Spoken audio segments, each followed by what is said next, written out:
ఇక ఆలస్యం చేయకుండా మెగా మాటల కోసం రెడీయా? Yes, over to megastar. Thank you very much. అందరికీ నమస్కారం. ఒక సినిమా విజయవంతమైతే అది ఎంత మందిలో ఆనందాన్ని నింపుతుందో ఎన్నో సంవత్సరాలుగా చూస్తున్న నాకు అదే మళ్ళీ ఇక్కడ పునరావృతం అయింది. ఈ సంతోషంలో పాలు పంచుకోవడానికి నన్ను ఆహ్వానించి ఇక్కడ రమ్మన్నారు. వాళ్ళు ఇందా కృషి చెప్పినట్లుగా సినిమా చూసిన వెంటనే దీనికి ఎప్పుడు ఫంక్షన్ పెడతారు, దీని గురించి 4 ముక్కలు మాట్లాడాలని నాకు ఉత్సాహంగా ఉంది అనగానే వరుణ్ చాలా సంతోషపడిపోయి, డాడీ మీరు రావాలి ఇదంటే, ఖచ్చితంగా వస్తాను రా, ఇది ఇలాంటి సెలబ్రేట్ చేసుకోవాలి, ఈ ఆనందం 10 మందితో పంచుకోవాలి. ఇంత పెద్ద విజయాన్ని ఇచ్చేటువంటి ఆడియన్స్కి మనం తల ఉంచి వాళ్ళకి ధన్యవాదాలు తెలియచేయాలి. ఇది అందరి యొక్క బాధ్యత అంటూ ఆ ఉద్దేశంతో నేను ఇక్కడ రావడం జరిగింది. అండ్ చాలా సంతోషంగా ఉంది. అండ్ ఒక సినిమా హిట్ అయితే ఇక్కడ ఉన్నటువంటి అందరూ టెక్నీషియన్స్, పనిచేసిన వాళ్ళు, నటీనటులు, సాంకేతిక నిపుణులు, ప్రతి ఒక్కరు వాళ్ళ ఆనందం ఓవర్వెల్మింగ్ తోటి వాళ్ళు అయ్యి చూపించే రియాక్షన్స్ చూస్తుంటే ఓ ఇది కదా అని. కానీ ఒక సినిమా హిట్ అయ్యింది అంటే అది ఎంతమందిలో, అంటే దాన్ని కొన్నటువంటి వ్యాపారాత్మకంగా చూసి కొనేటటువంటి బయ్యర్లు కానివ్వండి, ఎగ్జిబిటర్స్ కానీ, వాళ్ళలో ఒక బ్యాంకులో అకౌంట్లో డబ్బులు నింపుతుంది. అట్లాగే ఇక్కడ పనిచేసే కార్మికులు కానివ్వండి, కళాకారులు కానివ్వండి, ప్రతి ఒక్కరిలోనూ వాళ్ళకి ఒక సంతృప్తి నింపుతుంది. కింద స్థాయి వాళ్ళకైతే కనుక వాళ్ళకి ఆ రోజున ఆ కుటుంబానికి కడుపు నింపుతుంది. ఇక ప్రొడ్యూసర్లు ఎవరైతే నిర్మించారో వాళ్ళకి ఎంత ఎనలేని సంతోషం నింపుతుంది వాళ్ళ గుండెల్లో. ఈ రోజున ప్రతి ఒక్కళ్ళ గుండెల నిండా ఆనందంతో ఈ కొరియన్ కనకరాజు సక్సెస్ని ఎంజాయ్ చేస్తూ ఈరోజు అందరూ వాళ్ళ అభిప్రాయాల సంతోషాలు మీ ముందు వెలబుచ్చుకున్నారు. ఈ సినిమా ఒక సక్సెస్ అయ్యి ఇంతమందిలో ఇన్ని రకాలుగా ఆనందం నింపుతుంది అంటే కనుక అది ప్రధానమైన కారణం దర్శకుడు, అలాగే కంటెంట్ అందించిన కథకుడు. వీళ్ళు చాలా చాలా ప్రధానం. వాళ్ళ బాధ్యత అంతా ఇంత కాదు. ఒక సినిమా హిట్ అయితే ఇన్ని 100 మందిలో ప్రత్యక్షంగా, కొన్ని వేల మంది పరోక్షంగా వాళ్ళ యొక్క ఆనందానికి కారణం అవుతారు. కాబట్టి వాళ్ళ యొక్క బాధ్యత అంతా ఇంత కాదు. ఈ రోజున మన మేర్లపాక గాంధీ గారు, ఆయన చిన్నవాడైనా సరే గతంలో సినిమాలు 1-2 సినిమాలు నిర్మించారు. ఎన్ని సినిమాలు చేశారు?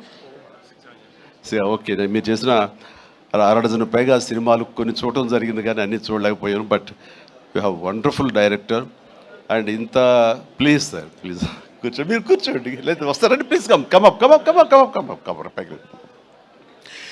సో వీళ్ళ యొక్క ఆలోచన విధానం, వీళ్ళ కంటెంటు, ఇది ఎంత మందికి ఈ రోజున ఉపాధి కల్పించింది, ఎంతమందికి ఆనందాన్ని ఇచ్చింది, ఎంతమందికి అకౌంట్లో బ్యాలెన్స్ వేసింది అనేది నేను చెబుతుంటే దాని బాధ్యత అంతా ఇంత కాదు. వీళ్ళు కేవలం స్టార్ట్ కెమెరా యాక్షన్ ఓకే అని ఒక సినిమా చేసింది, ఓకే నెక్స్ట్ పిక్చర్ ఏంటి వెళ్ళటం కాదు. ఇది చాలా బాధ్యతాయుతమైనటువంటి ఒక పోస్ట్ డైరెక్టర్ అనేది. సో ఆ రకంగా పూర్తి స్థాయిలో ఈ సినిమా విజయవంతం అవటం కోసంగా ఎన్ని అడ్డంకులు వచ్చినా సరే, ఎన్ని ఆర్థిక సమస్యలు వచ్చినా సరే, ఎన్ని రకాల వచ్చిన వాటిని అధిగమించి ఒక కాన్ఫిడెన్స్ తోటి, సినిమా మీద నమ్మకంతో సినిమా విజయం ముందుగానే ఊహించి ఈ స్థాయికి తీసుకురావడానికి కారణమైనటువంటి మేర్లపాక గాంధీ గారిని నేను మనస్ఫూర్తిగా అభినందిస్తున్నాను. ఇలాంటి ఈ ఉత్సాహాన్ని, ఈ యొక్క దీన్ని ఫ్యూల్ లాగా చేసుకుని గుండెల నిండా నింపుకొని మరింత ఉత్సాహంగా మీరు ముందుకు వెళ్ళాలని, మరెన్నో హిట్స్ ఇవ్వాలని, పరిశ్రమ ఆ రకంగా మీరు సేవలు అందివ్వాలి. మీరు అంత అభివృద్ధిలోకి వెళుతూ పై స్థాయికి వెళ్ళేందుకు మీరు అన్ని రకాల కృషి చేయాలి. దానికి మీ కమిట్మెంట్, మీ కష్టపడే తత్వం అండ్ ప్రొడ్యూసర్ పట్ల బాధ్యత, మీ మీద ఆధారపడే ఎంతోమంది పట్ల మీ యొక్క రెస్పాన్సిబిలిటీ, ఇవన్నీ కూడా మీరు మైండ్లో పెట్టుకుని మంచి కంటెంట్లతోటి సినిమాలు తీయాలని మనస్ఫూర్తిగా ఈ సందర్భంగా నేను చేస్తున్నాను. ఇక ఈ సినిమా సక్సెస్ చూస్తుంటే, ఈ సినిమాని చూస్తుంటే మాత్రం చాలాసార్లు డైరెక్టర్ ఒక వైవిధ్యమైనటువంటి కథ అనుకుని దాన్ని తెరకెక్కించడంలో ఒక చిన్న ఎక్స్పెరిమెంట్ చేసి అనుకోవచ్చు. అండ్ హారర్ కామెడీ అనేది చాలా వచ్చినాయి, గతంలో కూడా వచ్చినాయి. కానీ దీంట్లో ఒక ఫ్లేవర్, కొరియన్ ఫ్లేవర్ పెట్టడం అనేది వండర్ఫుల్ థాట్ అది. ఇప్పుడు ప్రతి వాళ్ళు కే పాప్ అని, కే డ్రామా అని, మన కొరియన్ సినిమాలని వాటి ఒక దీంట్లో మన ఓటీటీలో వాళ్ళందరూ చూస్తూ కొరియన్ పట్ల ఒక రకమైన మక్కువ పెంచుకున్నారు యూత్. అలాంటిది మన సినిమాల్లో మెర్జ్ చేస్తే కనుక ఆ రిజల్ట్ వేరు, ఆ ఇది వేరు అన్ని ఆ థాట్ రావడమే ఇంత పెద్ద సక్సెస్కి, ఇంత పెద్ద బ్లాక్ బస్టర్ అవడానికి ప్రధానమైన కారణం. దానికి మనస్ఫూర్తిగా సభాముఖంగా నేను గాంధీని అభినందిస్తున్నాను.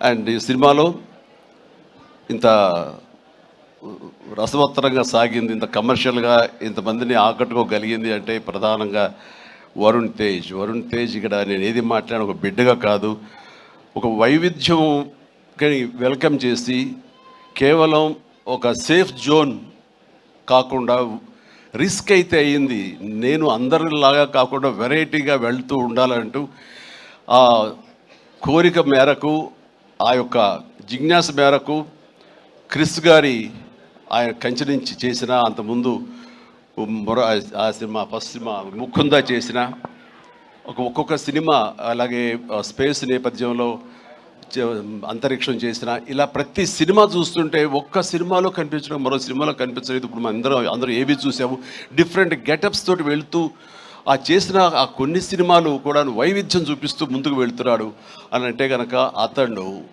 ఒక ఆర్టిస్ట్గా నిలబడాలని తప్ప కమర్షియల్గా గబగబా సినిమాలు చేసేసి 4 డబ్బులు చేసేసుకోవాలి, నేను స్టార్గా ఎదిగిపోవాలి అనే ఆ తాపత్రయం కంటే కూడా ఒక నటుడుగా ఆచితూచి అడుగులు వేస్తూ, అలాగే కథ సెలక్షన్లో కూడా అతను అంత కరెక్ట్గా వెళుతున్నాడంటే కనుక అతని ఆలోచన విధానం బాగుంది, అతను ఎంచుకునే జోనర్స్ బాగున్నాయి.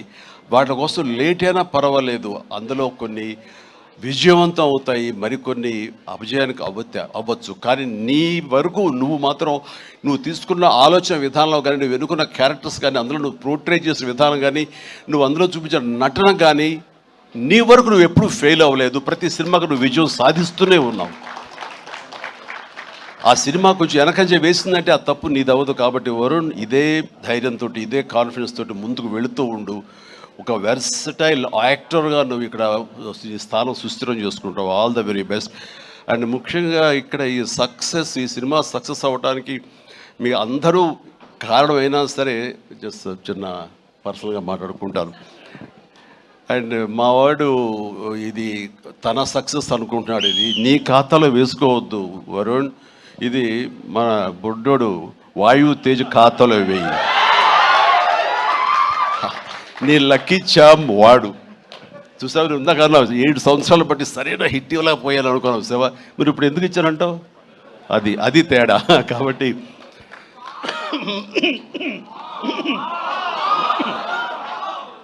మా లక్కీ చామ్ వాయువు. అండ్ ఇక నెక్స్ట్ మరొక ఈ సినిమా ఇంత పెద్ద హిట్ అవ్వటానికి మరొక స్ట్రాంగ్ రీజన్ సత్య సినిమాలు వరుసగా చూస్తుంటాను. సత్య ఇక్కడ లేడు పాప, అన్ఫార్చునేట్. రావాలని చాలా ఉత్సాహంగా ఉన్నాడని నాకు చెప్పాడు మనవాడు. అండ్ బిజీగా ఉన్నాడు. ఓకే, ఇలాంటి ఈవెంట్స్ రాకపోయినా సరే ఇది ఎలాగైనా చూస్తాడు తను. ఈ పాటికే లైవ్ చూసేస్తుంటాడేమో.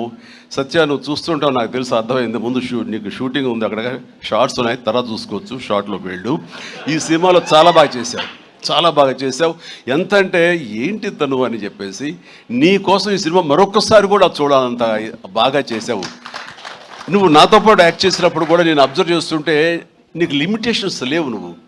అండ్ ఆ క్యారెక్టర్ పరంగా నువ్వు ఆ హద్దులు లేకుండా నీ మనసుకు ఏది అనిపిస్తే నీకున్నటువంటి ఆ మిమిక్ టాలెంట్ తోటి దీన్ని అల్లుకుంటూ వెళ్ళిపోతుంటావు, కొత్తగా చేయడానికి ప్రయత్నం చేస్తుంటావు.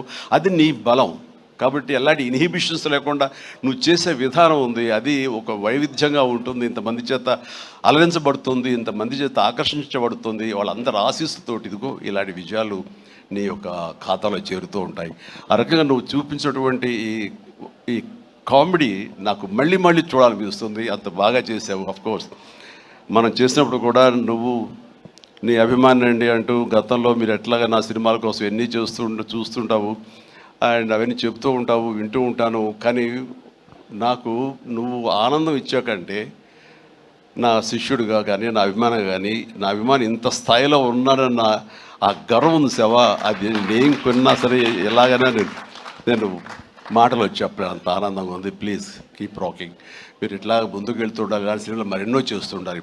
అండ్ ఈ సినిమాకి ఇంజనీర్ మన గాంధీ అయితే ఐరన్ పిల్లర్స్ మన వరుణ్ తేజ్.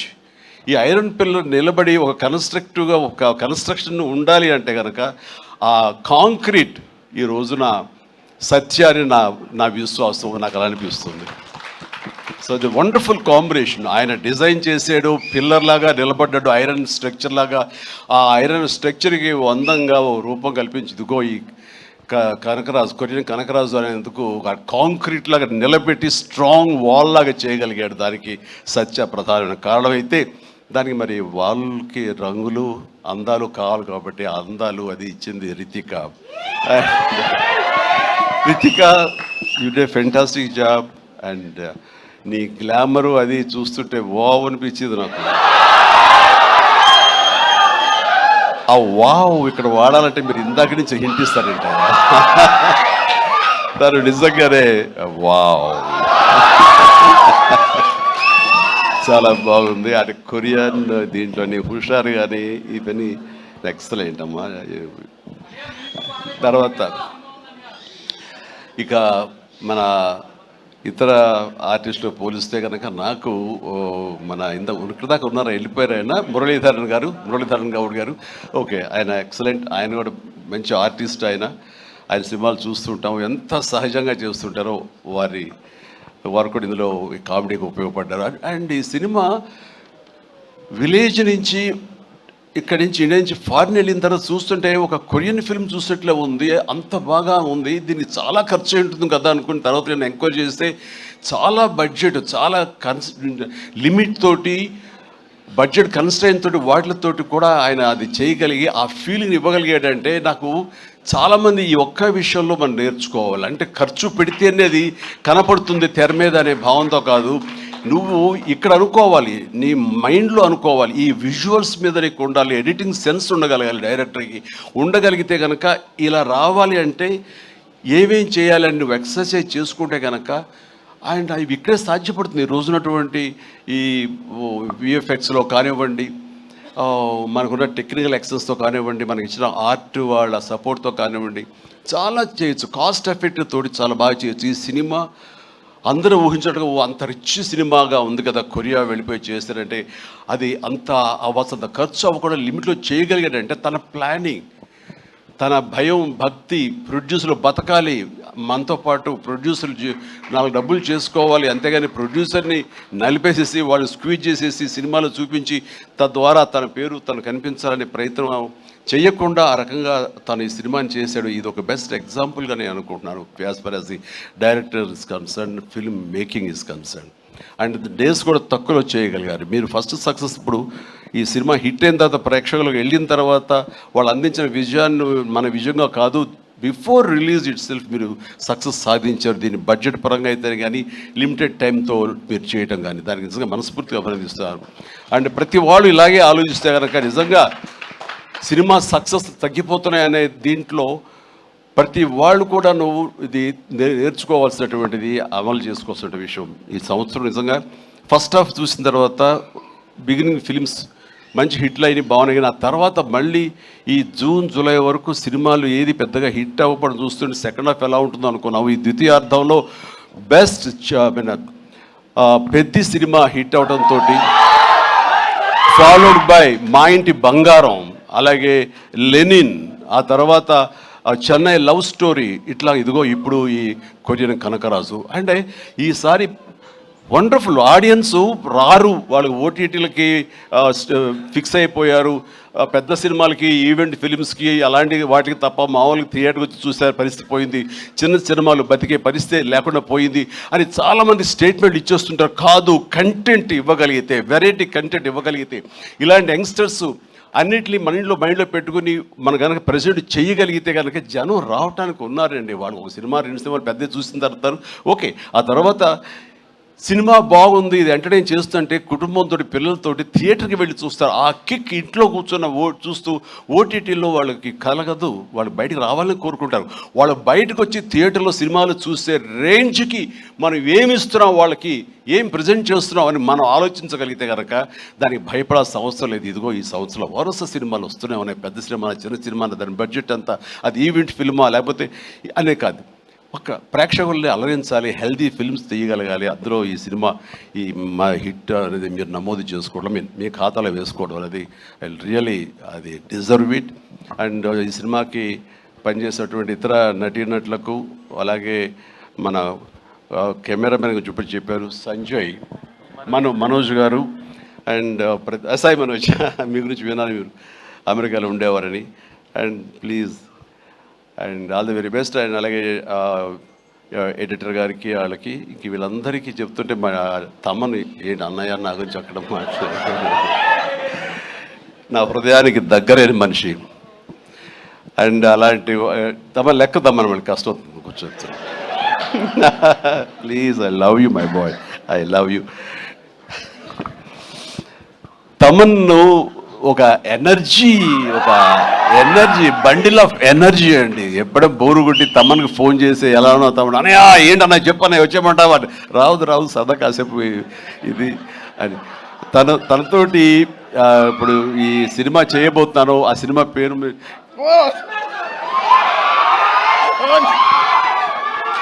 చెప్పలేదు, చాలా హోల్డ్ చేసుకుంటున్నాను.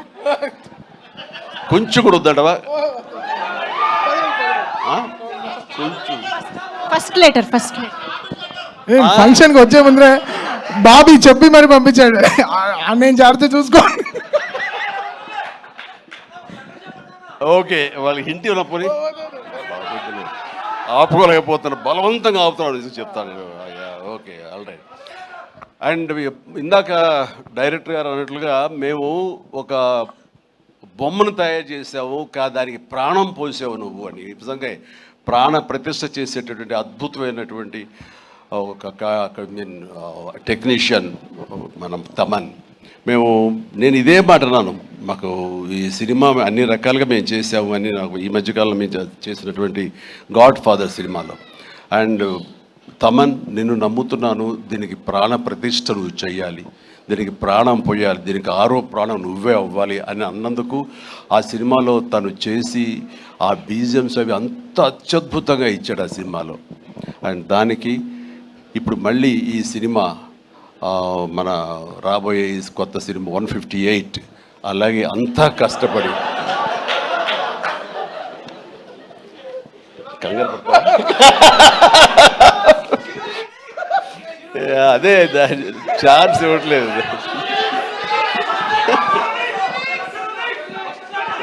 దానికి ఇప్పుడు టీజర్ రాబోతుంది నా బర్త్డే సందర్భంగా. దానికి ఇది ఆపలేవు నువ్వు, ఇంకా ఏమి చెప్పకుండా అంటే కష్టం అవుతుంది, ఇంకా చిరాకు తెప్పిస్తారు ఎంత.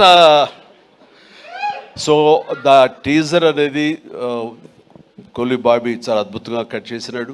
దానికి తను ఇస్తున్న బీజిఎమ్స్ అనేది అదొక లెవెల్లో ఉంటుంది. ఖచ్చితంగా మీరు ఆ రోజున మీరు వెయిట్ చేయండి, ఆ సినిమా ఆ ట్రైలర్ ఎంజాయ్ చేస్తూ తద్వారా మీరు బాగుంది అంటే అదే మీరు నాకు ఇచ్చే బర్త్డే విషెస్. తమన్ మనస్ఫూర్తిగా ఈ సినిమాలో నీ వర్క్ గురించి ప్రత్యేకంగా చెప్పక్కర్లేదు, అత్యద్భుతంగా చేసావు, ప్రతిదీ బాగుంది.